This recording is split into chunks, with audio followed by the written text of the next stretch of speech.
श्री स्वामी समर्थ. श्री गुरु लीलामृत कथासार अध्याय 11. या अध्यायामध्ये आपण 2 कथांच्या माध्यमातून श्री स्वामी समर्थांच्या अलौकिक लीला अनुभवणार आहोत. त्यातील पहिली कथा सूरदासास दृष्टिदान. शिष्य म्हणाला, गुरुदेव, आपल्या मधुर वाणीतून श्री स्वामींच्या लीला ऐकताना कानांची तृप्ती होतच नाही. त्या लीला ऐकताना हृदयामध्ये परमानंद रूप भगवंत प्रकट होतो. ही प्रपंच माया मिथ्या आहे याची खूण पडते आणि भवशृंखला आपोआप गळून पडते. हे ऐकून श्री गुरु अत्यंत प्रसन्न झाले. ते म्हणाले, हे शिष्या, द्वारकेमध्ये श्री स्वामी समर्थांनी भुऱ्या बुवाला दत्त स्वरूपात दर्शन देऊन दिव्य उपदेश केला.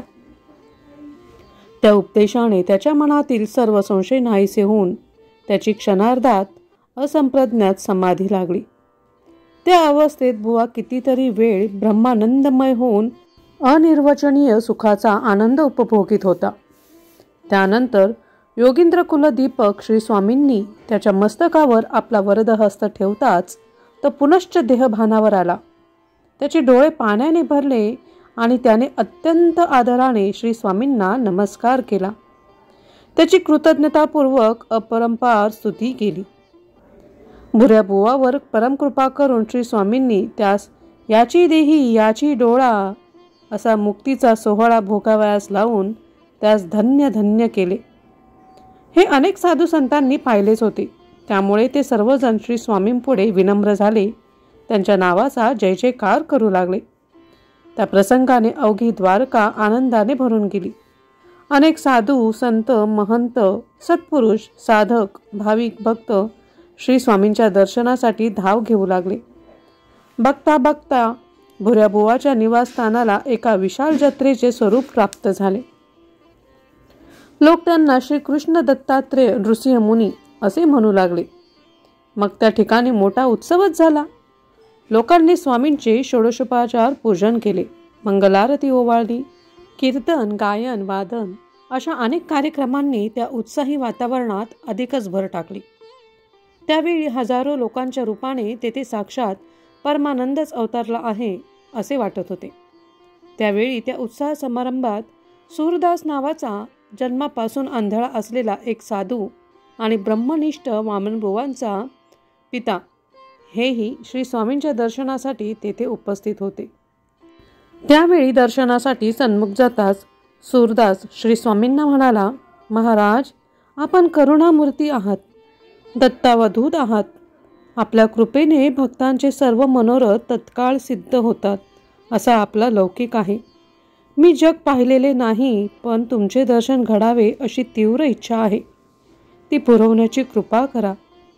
तेव्हा भुऱ्या बुवाही त्यांच्यासाठी प्रार्थना करीत म्हणाला, महाराज, हा सूरदास आणि हा रावजी वैद्य या दोघांनाही आपण कृपा प्रसाद द्यावा अशी माझी विनंती आहे. हे ऐकून श्री स्वामींचे हृदय कळवळले. ते सूरदासाला म्हणाले, अरे, तुला मला पाहायचे आहे तर डोळे उघडून पहा.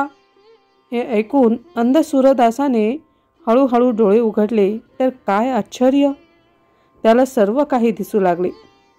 त्या अद्भुत रम्य चमत्काराने तो भारावून गेला. कितीतरी वेळ तो कृपामूर्ती श्री स्वामींची दिव्य मूर्ती अनिमिष नेत्रांनी पाहतच होता.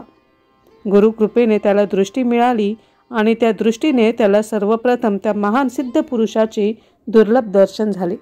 त्या दर्शनाने त्याच्या जीवनाचे सार्थक झाले. त्याने अत्यानंदाने श्री चरणांना कवटाळले आणि आपल्या अश्रूंनी त्यांच्यावर जणू अभिषेकच केला. त्यानंतर त्याने श्री स्वामींची अपरंपार स्तुती केली.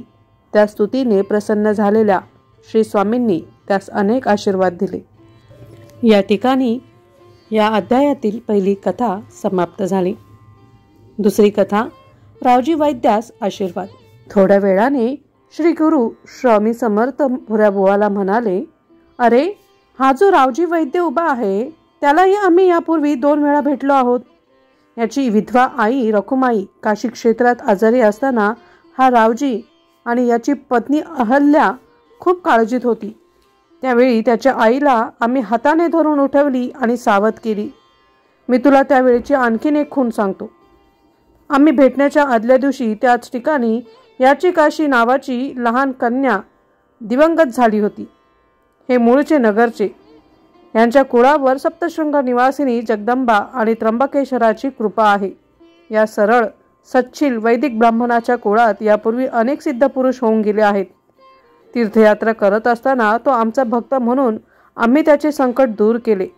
त्यानंतर ब्रह्मावर्त विश्वनाथ ब्राह्मणाच्या घरी मी याला पुन्हा भेटलो आणि त्यावेळी याच्यावर संकट आलेले घालविले. हे ऐकताच रावजींना क्षणार्धात ओळख पटली. त्यांचे हृदय आनंदाने भरून गेले. त्यांनी श्री स्वामींना साष्टांग दंडवत घातले आणि मग त्यांची क्षमा मागून भक्तिभावे अपार स्तुती केली. तेव्हा आपल्या प्रेमळ भक्ताने केलेली स्तुती ऐकून प्रसन्न झालेले श्री स्वामी त्यांना आशीर्वाद देत म्हणाले, तुझ्या कोळावर साक्षात शिवशक्तीची कृपा आहे. त्यामुळे तुझ्या वंशजांचा उत्तरोत्तर उत्कर्षच होईल. ते सर्व सुखात आनंदात राहतील. तुझा मोठा मुलगा सदाचारी, विवेकी आणि वैदिक होईल. दक्षिण देशात यवनांच्या प्रांतात त्याला आमचे दर्शन होईल. दुसरा मुलगा संसार करणार नाही. तो ब्रह्मचारी राहून शिवभक्ती करील. तो सत्यवादी, स्पष्टवक्ता आणि सर्वांचे कल्याण करणारा होईल. त्याला कर्नाटक देशात आमचे दर्शन होईल. तुझा तिसरा पुत्र हा गुरुसंप्रदाय प्रवर्तक निघेल. तो ज्ञानविज्ञान संपन्न, सत्यप्रिय, मधुर बोलणारा, सर्वांचे हित पाहणारा, निर्विकार, निस्पृह आणि आमचा प्रिय भक्त असेल. तो आमच्या लीला, आमचे गुणानुवाद ग्रंथरूपाने लोकांपर्यंत नोंद पोचविल. श्री गुरुमुखातून प्रकटलेले ते दिव्य आशीर्वचन ऐकून रावजी धन्य धन्य झाले. त्यानंतर अनुसूयानंदन श्री कृष्ण दत्तात्रेय नृसिंहमुनी म्हणजेच श्री स्वामी समर्थ महाराज आपल्या सेवकांसह गोमती तीर्थावर आले. त्यांनी सेवकांना त्या तीर्थाचे महात्म्य सांगितले आणि तेथून ते पुन्हा भुऱ्या बुवाच्या निवासस्थानी आले. तेथे त्यांना सिंहासनावर बसवून सर्वांनी त्यांची राजोपचारांसह यथासांग पूजा केली. याप्रमाणे द्वारकेमध्ये काही काळ वास्तव्य करून संसार तापांनी त्रस्त झालेल्या अनेक आर्त, विव्हल, दुःखी जनांना सुखी व कृतार्थ करीत एक दिवस ते तेथून अकस्मात अंतर्धान पावले. आणि स्वामी भक्त हो, याबरोबरच श्री गुरुलीलामृत कथासार या ग्रंथातील 11वा अध्याय या ठिकाणी समाप्त झाला आहे. अशाच दिव्य रसमय कथांनी भरलेले अध्याय आपण पाहणारच आहोत फक्त आपल्या स्वामी स्पर्श या चॅनेलवरती.